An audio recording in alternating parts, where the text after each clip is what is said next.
On this episode of Sega Talk, we discuss high voltage Wii exclusive fighting game that no one played.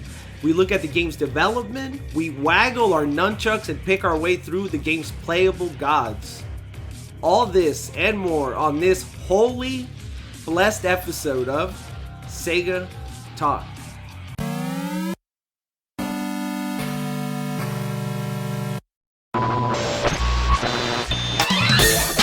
Sega Bits presents Sega Talk, a podcast talking all things Sega with your hosts, George and Barry. Look, it's a giant talking egg. I'm not talking to you. I'm talking to the master here. So what?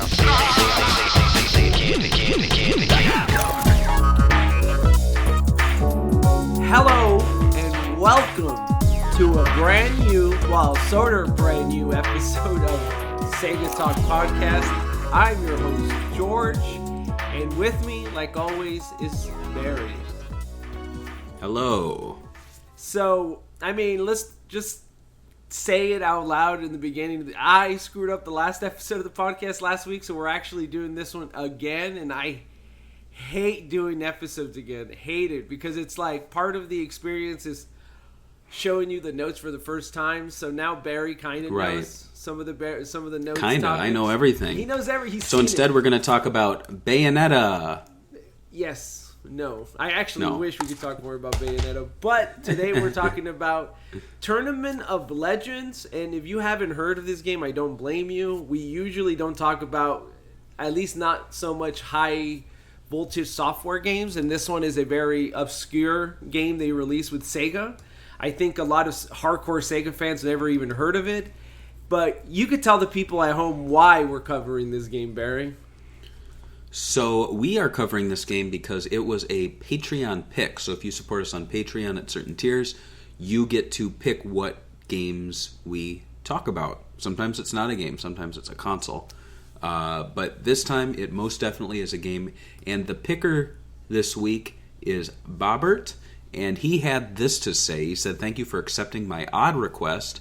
I heard about Tournament of Legends on the internet and Nintendo Power Magazine. The only reason I bought it was to show support for high voltage software and Sega for supporting the Wii during this time.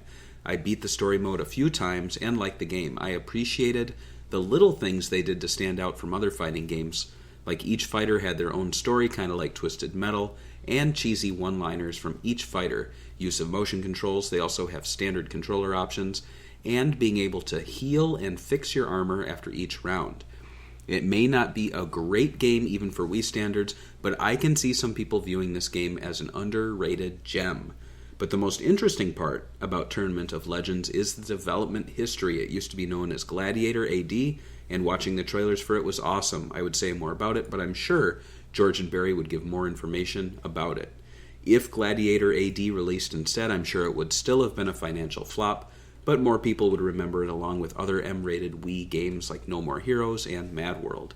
Again, thank you for taking the time to talk about this game, and looking forward to watching more of your videos." Nice. I like it. I think it's weird, and he mentioned it before, that he bought this game to support Sega because they were supporting the Wii. Do you remember this era and like a lot of people supporting Sega? At least some Nintendo fans, because of the advertisement campaign Sega would do with either mature games or trying to release like full-fledged FPS games on the Wii. Yeah, I kind of remember people going, we should buy the Sega games even if they're not all that great, just because it's a genre or it's like an age rating that we don't see too often. Also, at this time, there was a lot of exclusives for the Wii from Sega. We had, 3 Sonic games? Three exclusive Sonic games on top of the Mario and Sonics. We had an exclusive House of the Dead game.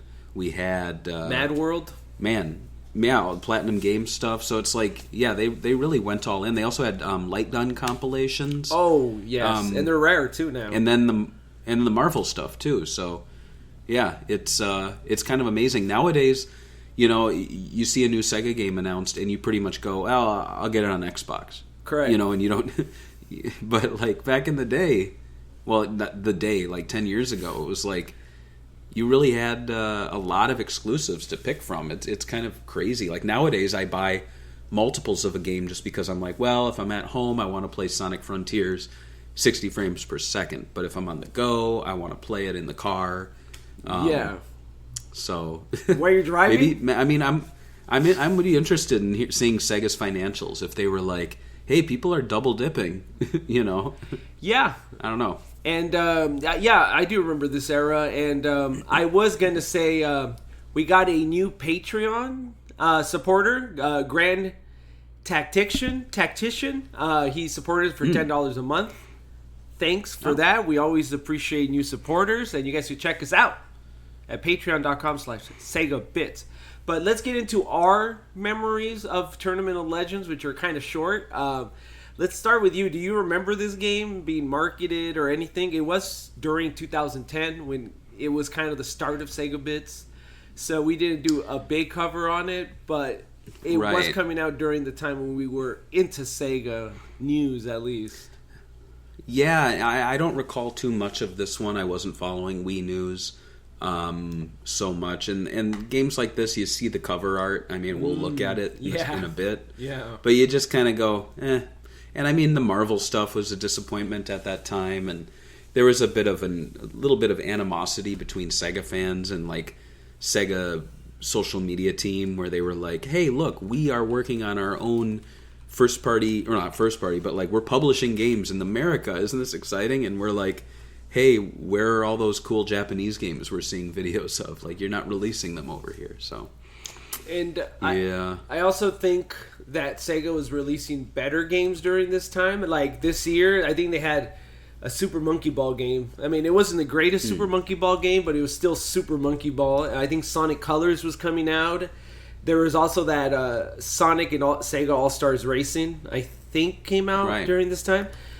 I mean, the Wii version isn't that great, but there was a lot of Sega content in 2010 that if you were a big Sega fan, you weren't going like, all right, I won't get Sonic Colors, I'll get Tournament of Legends on the Wii. No. Like, this had to be like, if you're a Sega fan in 2010, this had to be like on your list, like way down on the list of Sega games to pick up.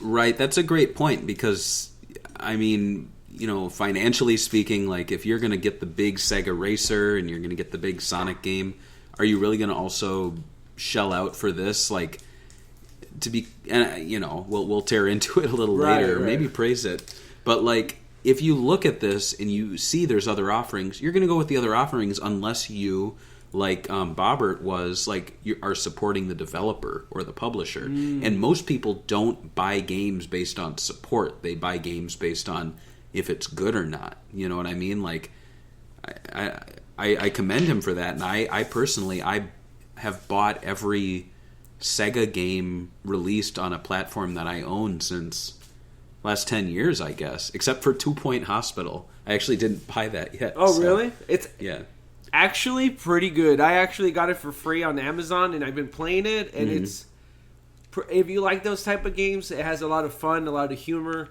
It's actually worth checking out when it's cheap. I'm actually surprised. I thought I was going to hate it when it came out. So, Oh yeah, and I mean, no slight on it, but I just like to pick up every game just to have an opinion on it and everything. But that one, it just kind of like, I saw it boxed for, what was it, like PS4 or something, and I just passed it by. So let's check it on Amazon. While you're talking, I'll just buy it. And I'll go through my memories. I remember Sega announcing it. I remember the game coming out. I remember the game being linked to High Voltage Studio, which at the time was pretty big on Wii. And they had a lot of hype behind the studio. I think that was like their most popular moments. The game itself, though, I think some of the character designs are pretty cool. I played it more recently. I actually beat most of the Champions story just for this podcast. I will say that the character designs, the graphics, the presentation's cool, but it really falls apart when it comes to gameplay, which I think is super, super important for fighting games. So what were you going to say, Barry? I see you already got the listings. Nothing? Okay. I'm just looking. It's $20. Oh, okay, yeah. $20. Not that bad. It's not bad. You thought it was going to get rare. You don't know now with COVID. Like, post-COVID, you're like, what? This game is Dude, Shinobi on the 3DS that used to be like $2 everywhere is now like $80 or $60 or something. I got that. Yeah, that's what I'm saying. Remember they used to try to give it away, nobody wanted it, and now it's sought after. Wow. There you go. So let's talk about some of the development of Tournament of Legends. Tournament of Legend was High Voltage Software's follow-up to The Conduit. They wanted to make a switch from a FPS game to a fighting game. They decided to make a Roman-type gladiator game, which we talked about in the beginning of the memories here. And it was supposed to sport the brand new update to their Quantum 3 engine.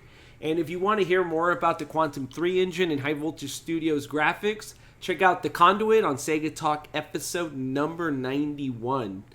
A early version of the game was showing off at E3 2009, along with an unreleased horror-themed shooter called The Grinder. Back then, the game was called Gladiator AD, After Death. So let's take a peek at some of the gameplay that we have. We got a video here of the gameplay, and you'll see right away that this game is a lot different than what we got. I'll skip to some of the gameplay, but if you look at the main menu here, they got some stuff. They have the story mode, options, character viewer, which I don't think we even got a character viewer in the actual game, so it's weird. Character select and level select, pretty basic. It has this Roman Greek like painting theme. So, and then when you look at the characters, they're kind of based on what weapons they use. So instead of being like gods from different regions here, it would be like shield, right, and the sword, or dual daggers, spiked club, you know. And that's based. There's like no character names. Oh yeah, there are in the bottom right here. But most of the characters are based on their weapons of choice, which is a kind of a change from what the game actually became, which is based on their god power and what gods they are. So yeah, and if you look here, you playing Greek Roman arenas. I'll go to the gameplay. The game has a very 300 look. We talked about it last time when we talked about the game. It has that filter that's supposed to be like 300. It even has violence like it. Obviously, very much influenced. A couple of years removed from the movie that came out. And it also reminds me kind of that game. I don't know if you ever played it, Deadliest Warrior. It was like a reality show, and then they made like a PlayStation 3 game. Oh, cool. You ever play that game? No, I haven't. my friends used to be all into it because it was like a easy pick up and play, and then like it's like first touch death basically. So you'll be playing like a samurai. So the whole time you'd be trying to like dodge people, and like whoever gets the first hit basically wins the game. It's basically a footsies game. It's actually pretty fun. But yeah, this kind of reminds me of what they were trying to go for, but in a third person. The other one's like kind of like 2D playing. This one is has a unique perspective, and this perspective started since the beginning of the game, where they try to make it more behind you, kind of like Punch-Out, I guess you would say, perspective. So I would say that's pretty unique in fighting games. So this is the first time we ever seen Tournament of Legends. What's your overall thoughts of this aesthetic and this look and this idea behind it? I mean, I think it's all right, but it kind of resembles Soul Calibur to me, and Soul Calibur is just like a better game in general. I don't really... I do definitely see the 300 vibes, right, with the washed out sepia tone. And yeah, I think it looks fine, but not great. I think the violence is overplayed by people. Like, when you look at this, there isn't much, if any, violence. It's just blood splatter on the screen. Right. People made it seem like it was Mortal Kombat, right? Right. And also the title, AD, I know people say After Death, but the original meaning, do you know what it is? I don't remember. It's a Latin phrase. Right. It's Anno Domini, which means the year of our Lord. So Gladiator. Let us all bow our heads in prayer. No. it's funny that like I was going to tell you like the question next is going to be what title you like better, Gladiator AD or Tournament of Legends. And Tournament of Legends is kind of like a generic title, to be honest. It could be anything. Right. Sounds like a mobile game. Right, exactly. It sounds like a mobile game. Yeah. So, which title would you prefer from these two? I like Gladiator AD, but I think if you put the Latin in it, it would be a little more unique. Like Gladiator Anno Domine, then you'd be like, ooh, this game looks a little sophisticated too. Like it's a fighter, but it's got Latin. I don't know, like... It seems like nowadays we get Japanese games and they don't translate the words sometimes. You're like, ooh, it's got a little bit of a little like unique flavor to it when they throw in another language. Alternatively, they could call it Gladiator in the Year of Our Lord. Ooh, that would have been great. Isn't it funny that it actually means the Year of Our Lord, and then it became a god game, like where each person is fighter is a god. It was almost foretold in the title, right? Yeah. And I would assume that the developer in mind had AD as after death, kind of like a Mortal Kombat kind of phrase or whatever, trying to be edgy. But I would go with Gladiator AD. If I don't know, it just needs a totally new title because the game is technically a god game, right? So Gladiator AD would not make any sense for it, but Tournament of Legends doesn't either.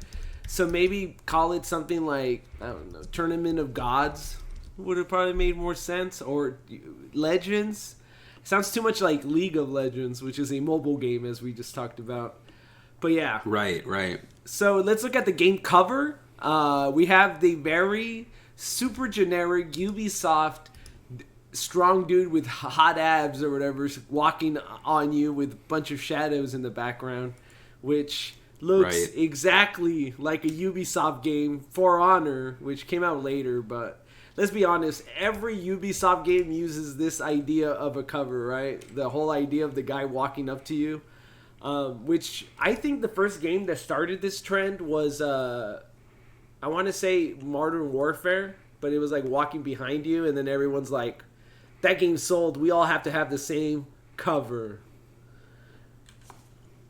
What's your opinion on this trend for video game covers? The man standing in front and looking at the buyer. I mean, it looks samey, you know. Right. Like, I don't know. I mean, I don't know what they're thinking. It's making me laugh. No. Excuse me. Uh-oh. I don't know what they're thinking because you go to the bookshelves or the shelves at the store and you're like, all the games blend together at some point. Like, there's only so many times you can copy the cover art of a successful game. So, I mean, I'm glad they didn't go with it. I think it looks pretty crummy, actually. Right. Like, no. Thumbs down. Yeah, and then it has that weird, like, I would not buy this game because not a big fan of the cover. Also, the brown in the background, just like fading the legends or whatever in the background to like nothing, doesn't really speak out to me really that much. Like the For Honor one, the gimmick here is that they're different cultures in the front cover, and you could see it by just looking at it. It's a Viking knight and a samurai, and that works out for them, but not the one they were doing. So, yes. Mm-hmm. During the development, High Voltage actually didn't have a publisher. They were doing this by themselves, trying to find a publisher. And they ended up announcing in February 2010 that Sega would publish the game, which led to the developer changing the game from being supposedly a brutal, bloody affair to more of a game featuring mythological figures, mostly gods. They say they're gods, but most of them I've never even heard of gods. It's like they kind of didn't want to actually show gods. It's like, is Medusa really a god? I don't know. Not to me, I don't think so. She's like a monster, right? In like Greek mythology. She used to be a goddess, but she's not... No, she used to be a beautiful priestess, but she is not a goddess. Nope. No. Sorry. She's like cursed, yeah. And So what do you? So they supposedly changed it because they thought Sega's, I don't know, Sonic. I guess they have Sonic. It's funny because we talked about this last time. Sega literally marketed their brand, their games as ultra violent with House of the Dead, Overkill, and even the Conduit was marketed that way, even though it wasn't really that violent. We also had Mad World. But they decided in 2010, oh yeah, we gotta rechange the game. Personally, I think they used Sega as we did it because of Sega, but I feel like maybe Sega didn't find the game interesting and told them maybe you should make it more iconic characters, and that's what changed it. But I don't know if you played this game, but wait, I'm way up top of my questions.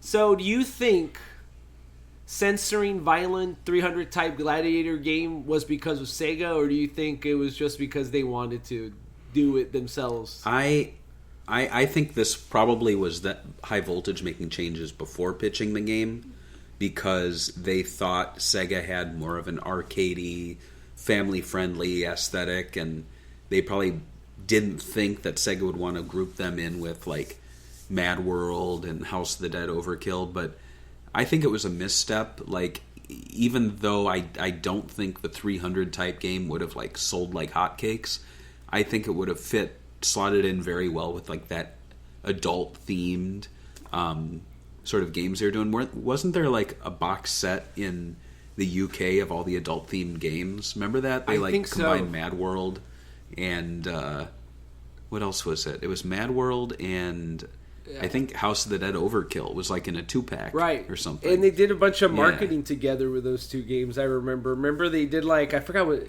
they said. Was it where they sent?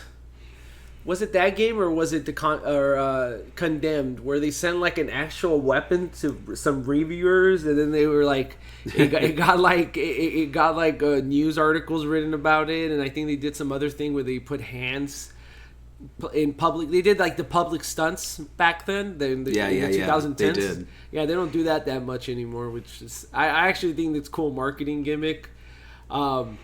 Oh yeah, I also wanted to ask you, what do you think about High Voltage Studios? Like, they were a kind of gimmicky like shovelware company, and somehow they marketed themselves during the Wii era to be like a high quality, top tier Wii developer. And they actually had a fan base, and like when the Wii left and like was no more, like their hype, their fans, their marketing all died. Like what are they doing today? I bet you most people that are listening to this podcast are like, I have no idea what High Voltage is doing right now because their brand name kind of died. Or am I crazy?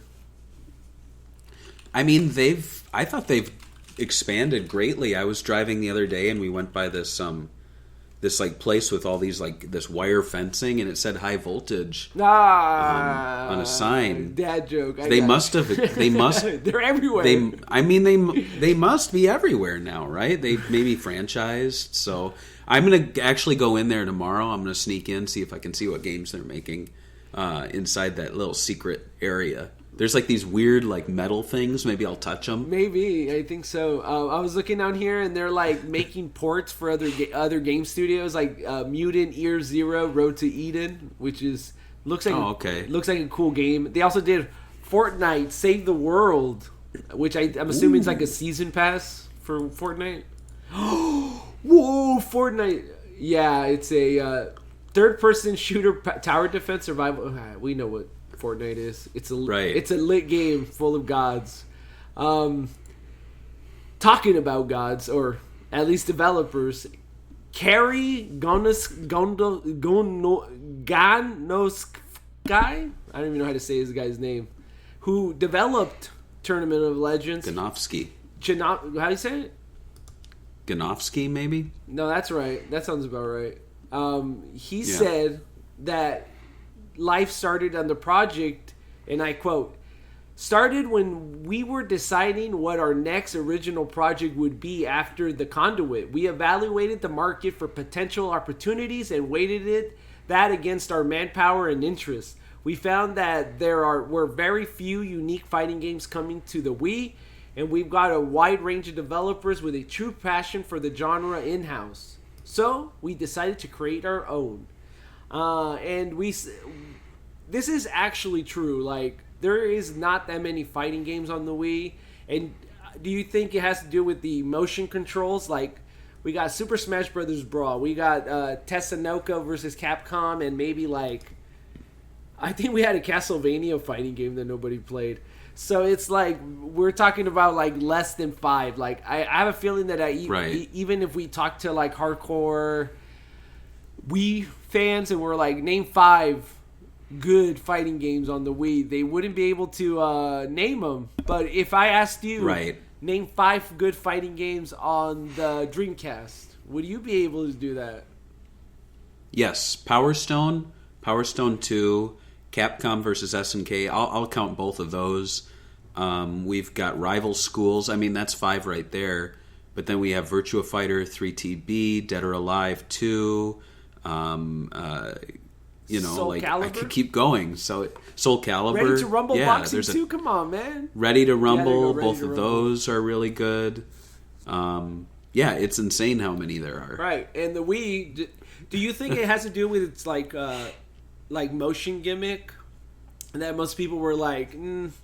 I think so. I think for a long time on the Wii, it was like, if you're going to make a fighting game, it needs to have real punch controls. And I think over time they were like, there are a lot of people who just want to play with a gamepad.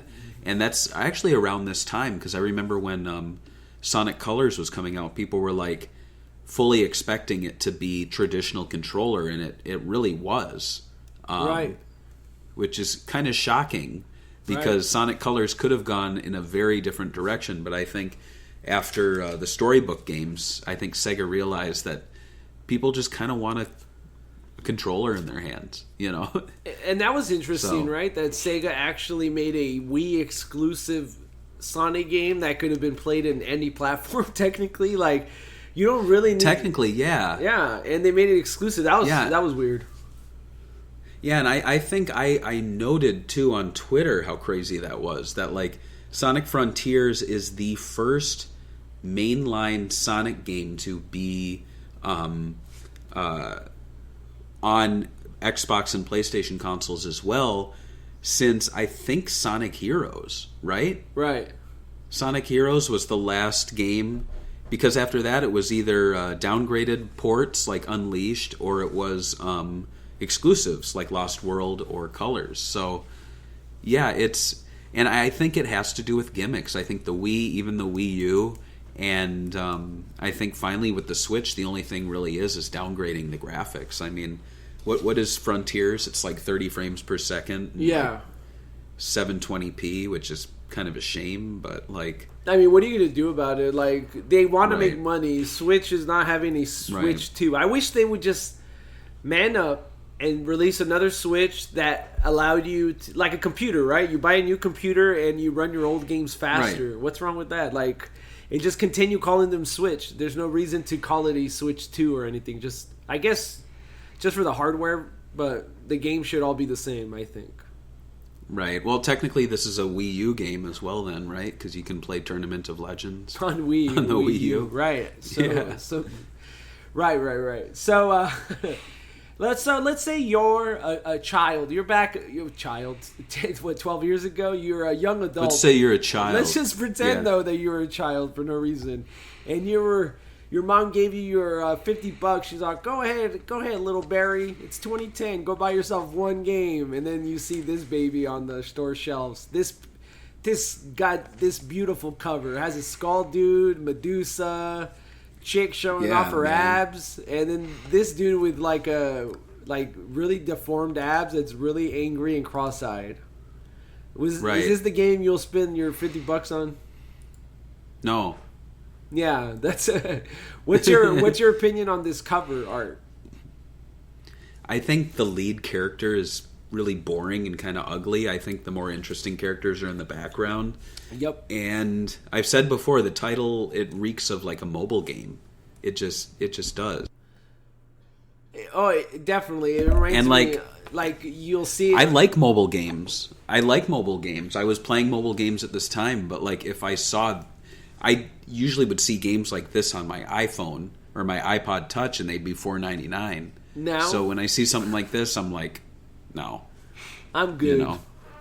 Yeah, I think the name and the cover, maybe not even not the cover art itself. The cover art itself, it's cheap.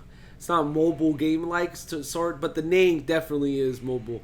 And having those two things together just equals cheap. So to me, just by looking at the cover, I could see the art being a mobile game too, because you see that super high. Like, so a friend of mine who I went to what was that? college What with, was that company you mentioned? Gameloft. They made these kind of games. Yeah. So the first time we recorded this, I talked quite a bit about Gameloft, and Gameloft did a lot of actually pretty high quality mobile games for like smartphones at the time, and they would always charge like $4.99. But it was like a pretty solid experience. I bought quite a few of their games, actually. And if this was a Gameloft game, I'd jump at it on a phone, not on a Wii console. And when I look at this, it just doesn't work for me. But the art, it kind of reminds me of, and I was going to say a friend of mine who I went to school with, he actually does like art for mobile games sometimes. And he does like the painterly, like super fancy sort of art, but it, like that woman in the background, doesn't it look like one of those like games now where it's like some weird like touch based RPG, you know? Right. And like she'd be animated, but just a little bit, like her arms would kind of like wiggle. Oh, I know exactly and what like you're the talking wings about. would move just a little bit. Right. Yeah.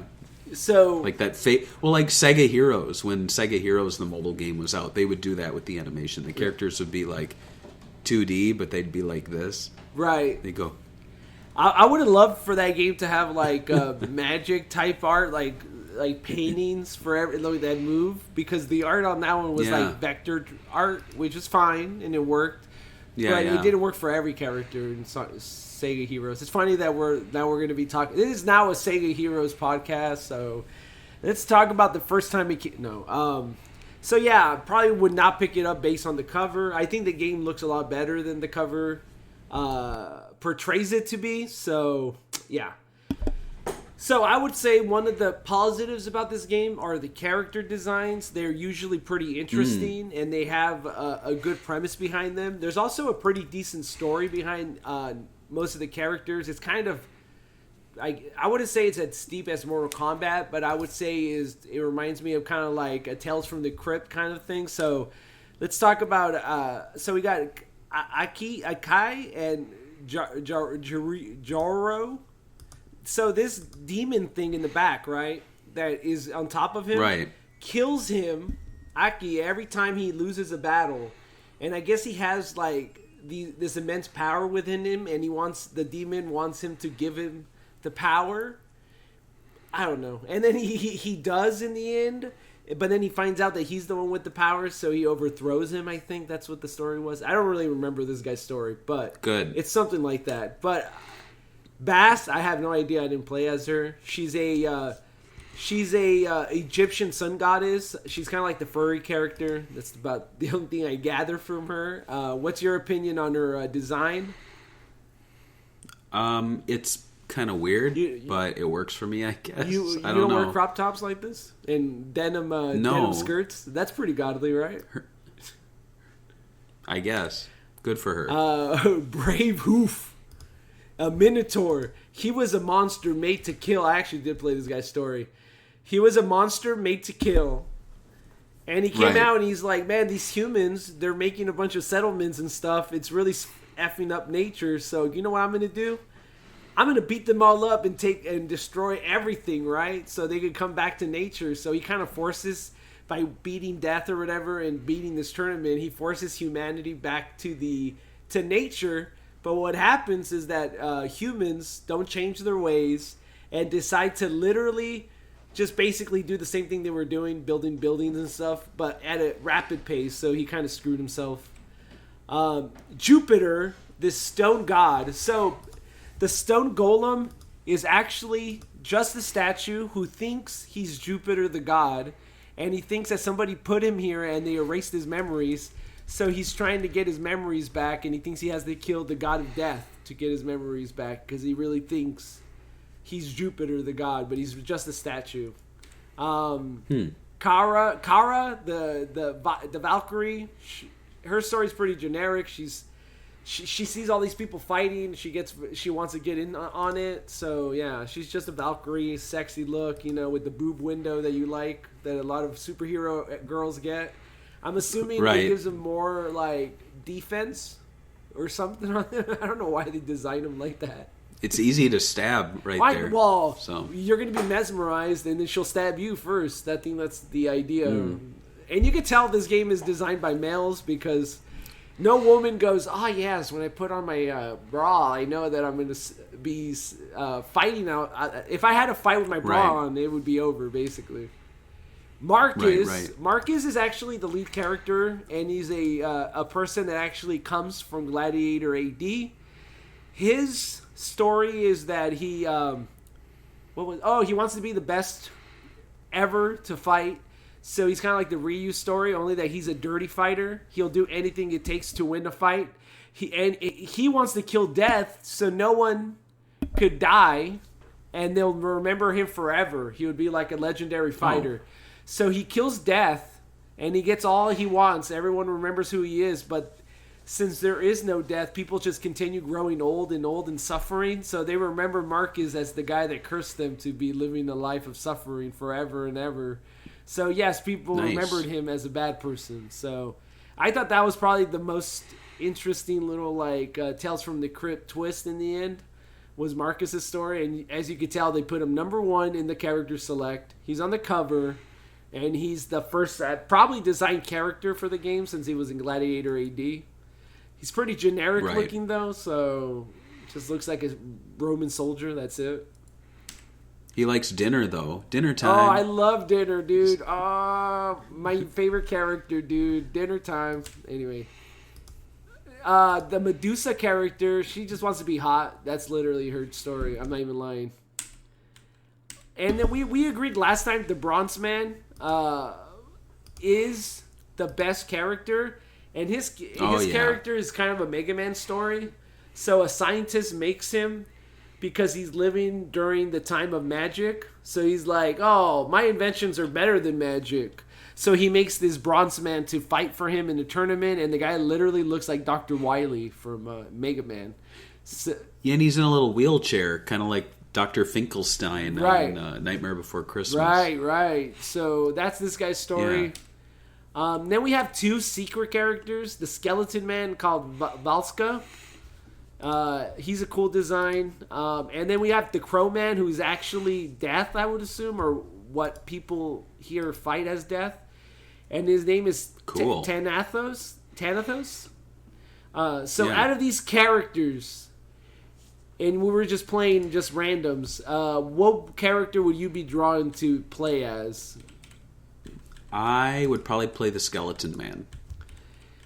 I will have to go with the Stone Golem because I like the idea that he thinks he's a god. He's like, oh, somebody gave me life, but I'm a statue of Jupiter. That makes me Jupiter. I like that idea that he just... That's like Metal Sonic. Pretty much. Wait, does he really think that... Does Metal Sonic really think he's the real Sonic? He thinks he... I think so. I think he thinks he's going to be taking Sonic's place. Like as the fastest, and Sonic's like, Sonic will like throw something in his face like, this is one thing that you will never be, and like he'll be like, I can eat chili dogs. Oh, so maybe Jupiter's like, I can't eat chili dogs. I don't know. Maybe, or like, you can't even go in the ocean, and he's like, oh no, I didn't think of that. Damn, he could sink. Yeah, damn, poor guy. I didn't think of that. For some reason, this dumb web browser keeps on giving me like other games, even though I paused and put an actual like URL. So we're gonna look at the gameplay, but for some reason they changed my URL for this. Why? Uh-oh. You tell me, dude. You tell me. So I could. Can I refresh it? All right. Yes. So John God Games is doing the gameplay for this game. So I'll say he's running it on Dolphin at a higher rate. Oh no, this is a totally different game. Yeah. But let me put it on.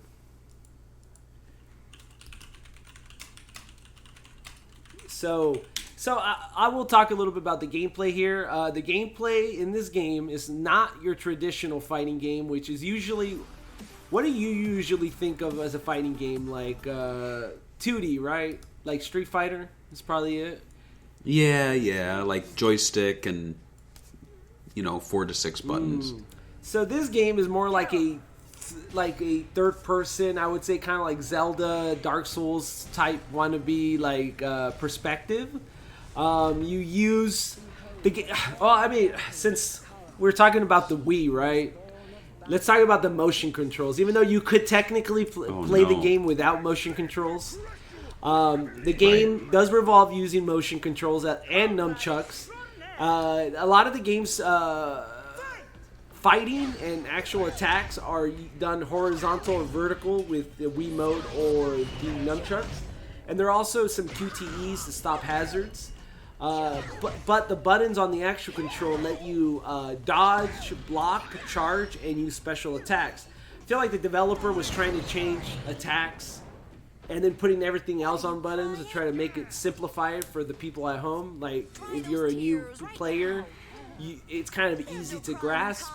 What are your thoughts on the developer using this motion control for attacks and using buttons for charging or blocking or dodging and avoiding hazards, I guess? I mean, I guess it works. They had to put motion controls in this game. Right, you have to. So I think they did the best they could. At least the game's not like one of those ones where you're like, it's like a VR sort of experience where it's like, I actually bought it and I haven't played it yet, but there's a Star Wars, the Clone Wars, like lightsaber battles Wii game that I picked up, and it's like, it does that, and I don't know how well it works. I'm sure it doesn't work that well at all, but I could see this game going south pretty quickly if they went that direction. So good on them for, I guess, doing what they did. But I would stick to regular controls. Same here. And one thing I do like about the game is that they have this marker in front of you, on your character. It shows you the range of your attacks. That way you could, by a glance, look at how far you're allowed to fight. And I got a commercial on my... Can you believe it, dude? Wow. Right. Commercials are even better. Did you hear that? This is like Inception. Right. It's a commercial with it. I was going to say, what do you... Okay, first of all, I heard YouTube is going to have more ads, so we might not even play them on YouTube. I might just download them in the future if they're going to get that bad. But... yeah, they have a little stripe in front of you that shows you the range of your attacks, so you kind of know where you could stand and where you're in danger. I think that's cool. Little things like that most other games didn't think of, I would assume. That's cool, but I agree with you. I like more fighting games need fast reaction. There's even people that won't play Street Fighter V on the PS4 because there's 4 milliseconds of lag between the controller wirelessly than it is on the PC. So there's some people that refuse to do that. What's your opinion on that? Can you imagine trying to play a Wii waggle game professionally where people are like, I will not even play Street Fighter V on PS4 because it's too laggy. I get where those people are coming from, but that's an aspect of gaming I just try not to overthink. I picked up the vertical Astro City Mini, and the first thing people ask me, how's the lag? I saw videos, and I tried it, and I'm like, it's fine. The games are playable. The thing's a toy. This is not going to go into a tournament, or you're not going to break world records on this. It works. It's fine. What do you want me to say? They want you to trash it. I guess so, but how are you enjoying that? I refuse to. It's cool. I've got it sitting right next to me here. It looks exactly like the other one. Yeah, but they look cool next to each other. It makes me feel like I'm in a little arcade. Nice. For ants. Yeah. So, Tournament of Legends came under fire during the press tour because the game did not support the Wii Motion Plus, which came out a year prior to this game. According to the developers, they were already too far into development to start the implementation of it, but they don't worry about it, guys. They actually had to work around the issues. To me, it sounds like a PR answer. And what do you think about this? Like Nintendo releases a literal add-on for the motion problem. And these guys go on a tour and they're like, yeah, we don't actually need this add-on because we figured it out ourselves through software. And it's like, you think if Nintendo could have just fixed it through an update, that they would not release an add-on for the controller? Like, what do you think about that? Right. Do you think that's BS? I mean, I checked and I don't own the Motion Plus, nor do I really own any games that use it or require it. But it's not a gimmick, but it's definitely going into the territory of like kind of useless upgrades. You know what I mean? Like it's kind of like the what is that pack that went into the N64? Like I get why they needed to do it, but it's just such like a unexciting accessory to buy. You know, it's not like the Sega Dreamcast like Ethernet upgrade. And you're like, oh, I've got faster internet speeds. Instead, it's like, oh, it makes it better. Like you snap it onto the bottom of your Wiimote. Like I do think that some of the other Wiimotes actually have it built in to the thing, so it looks like a normal controller. I'm not 100% sure on that one. But maybe you do have it and you don't know it, and you're enjoying it without even knowing it. But maybe. The game, even though I think the Conduit 1 did have online mode, but this game does not have online mode, but it does have a split screen mode. So you could still technically play 2 players if you wanted to, and if you have one friend that's also a Tournament of Legends fanboy. Which I don't think impossible to find. Yeah, I was gonna say, if you find another person, let me know. But anyway, do you think having an online mode would have improved the sales for this title, or do you think the Wii is just one of those consoles that not that many people played online or even cared? I don't think it's one of those consoles people played online all that much, so they're not missing out. I know at the time it was one of those things where people would like trash a game if it didn't have it, and then when they buy the game they wouldn't have played it anyway. Like I remember when local multiplayer modes were like a must in the like early 2010s and 2000s. They were like, oh, this game doesn't have local multiplayer, and it's like, well, it's a single player platformer. Yeah, they really should have put in a local multiplayer mode though. It really brings it down. And it's like, when were you gonna play this? With like friends? Never. Come on. Well, I mean, no, but it's nice to want things, right?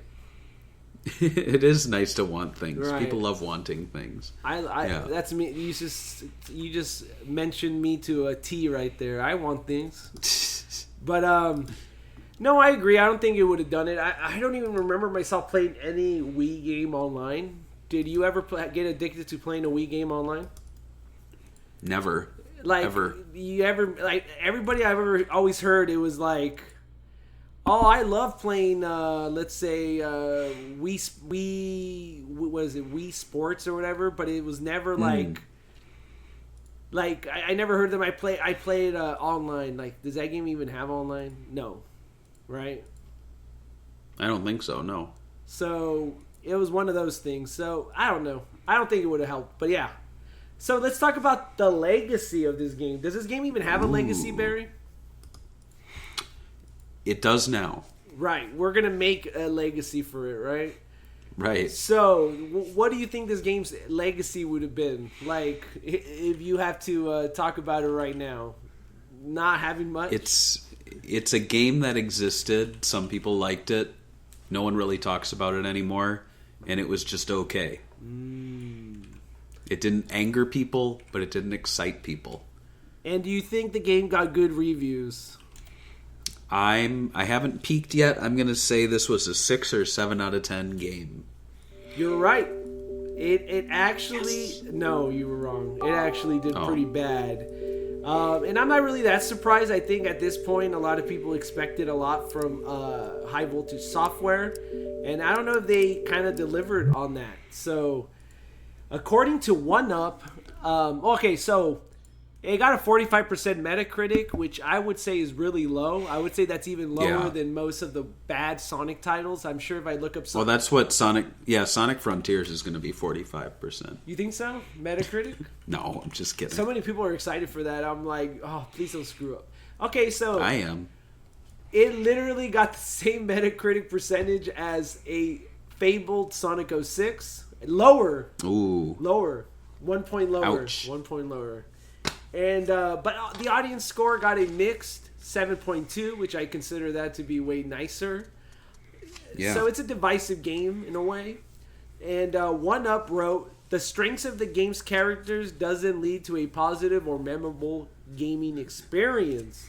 Ouch. Game Style said, if the game had continued to be developed as Gladiator AD, it might not have sold, but at least that seemed like a project the developers would have been proud of. This game absolutely reeks of rushed development cycle after the change in tone in pursuit of sales. Do you think the changes actually helped the game? I don't think... I mean, I think... Like I said, I think people are overhyping how violent Gladiator AD was. It did not look violent at all. And I would have been so proud to make a 300 ripoff. Right. Yeah. Stop building it up. Also, I don't know. It feels like... I feel like the legacy of this game is people misremembering, what this game was going to be. If either this game was a forgettable fighter with, low-tier quote-unquote gods, or it was going to be a Gladiator ripoff with very little, if any, violence. So, take your pick. Either one's kind of forgettable, but at least I think Tournament of Legends is a little more unique. You didn't see the stone golem. You didn't see, Mechanical Man with, his wheelchair creator, rolling around. I don't know. That's more interesting to me than Gladiator AD, so... Yeah, and the only way I would have seen Gladiator AD is, maybe having, interesting stories of how these people became gladiators, and, actually have, a story mode in play. All these people are saying that, this game was rushed because they changed the tone of the game. Also, I don't know, they don't really know that much about development, and, High Voltage Studio has been known to do fast, quick games. Even the Conduit, when it came out, people were like, yeah, it was rushed, but look at all the stuff they did, and they've always been rushing games. That's not a new thing for them. So that's why I'm I don't know. Maybe I disagree. I do think that the God characters in this game are a lot better. The developer also teased that they were going to port the game to PlayStation 3 and Xbox 360. Ooh. Do you think that would have helped the game's legacy, or you think it was already done and out? I don't think it would have helped it. What? It would have been it would have looked... I mean... It would have looked worse. Think of it this way. Remember on the Dreamcast when there would be games coming out and you'd have to go... All right, wait, let me cross-check this. Was this a PlayStation game? Oh, yeah. Was this a Nintendo 64 game? Because I remember when Dreamcast Magazine would review them, they'd, denote that it was a port, and you're like, that's why it looks crummy. They were if only they made, Star Wars Episode 1 Racer from the ground up on the Dreamcast, it would look awesome. But instead, everyone's blocky, right? And, it's just... That's where I think this would have, fallen. You'd see it and you go, oh, man, it's a Wii port. And are there that many Wii ports to the 360 and PS3? Not that I can think of. Not really. And even if they are, it's you're talking about the consoles that already have top-tier fighting games, like Street Fighter 4, what was it? Soul Calibur, I don't know what they were on, 3, 4, or whatever. Right. They had a Tekken Tag Team. They had it just had everything. Tekken 5, Tekken 6. To be Tournament of Legends, finally I could play a good fighting game. It didn't have online play, so would you launch that on the Xbox 360? So there's a lot of... I think this game couldn't survive or get a fan base on a console that had no fighting games. It's going to be hard to try to do it. I don't think many, if any, Wii games were ported to the 360. I think they actually would develop two games side by side, like Sonic Unleashed, Ghostbusters, the video game. I mean, oftentimes they'll have two different studios make the same game twice. What was it? Indiana Jones and the Staff of Kings on the Wii also has a PSP port, which is actually not a port. It's a completely different game, but tells the same story. And some people claim it's actually a better game than the Wii version. So, yeah, they would have had to remake this, basically, and I don't think they have it in them. Right. I think they were probably blowing smoke. I can't imagine that. Right. And I mean, and I don't think it would have been successful. I don't think Sega would have funded it. So I think sometimes you give it a try, it works. Sometimes it doesn't. Like they would probably get more sales if they just made the Conduit 3, to be honest with you, than to mess around with this stuff, right? Right. And so that's all I have for the notes on this episode. I have one last thing we could look at. It's actually The Grinder, the never released. The Grinder. Right, the Grinder. Yeah, exactly. How was it? I didn't see that. The Grinder. Put him through the grinder. Exactly. Yeah. It's a FPS horror game featuring. Last time we saw it was vampires. That I'll skip to the. Oh, don't spoil it! Okay. I've never seen this. Okay, I'll start in the actual gameplay after the menu in the desert. It kind of gives me a look that looks kind of like 13 in a way, even though that's like cel shaded. But it has that weird like desert look. You play as Lemmy from Motorhead, as you can see in the bottom left hand corner. Yeah, and very empty levels, I would say. Obviously, very early on, choppy too, as you can tell. But then you will see the bad guys in a little bit right here. And in this house, they look like GoldenEye levels, where it's just like a house in like an area, an empty area. It's like a weird Western movie set that they haven't. Oh, but so you kill vampire man bats, literally, which I think gives the whole vampire stuff a fresh take. And I'm pretty sure there was a movie that used vampires like this during this time or during the 2000s. I think it was called like Something in the Night or something like that. I can't remember what it's called. Let me see.